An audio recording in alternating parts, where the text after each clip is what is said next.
last story that we came across, being monitored by your boss while working from home.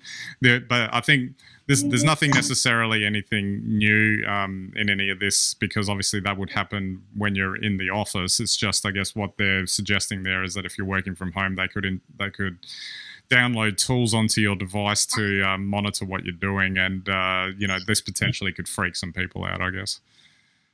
Oh yeah, look, I feel like I don't care about this anymore. The boss monitoring me, because and I'm sure a lot of honest people who work hard wouldn't be bothered either, and they're the people that don't create any trouble at work. I think it's quite apparent who isn't working. And as for tools, I mean, you could just run some AI over your email profile or your access to the shared drives, or the the time spent on VPN. Any of those things would just determine any irregularities from your last 6 years at work. Yeah, I guess it'll be interesting to see what happens in that respect, and what would be implemented. But like you said, people that want to work will still work, even regardless of location, and those that don't will still find ways not to work.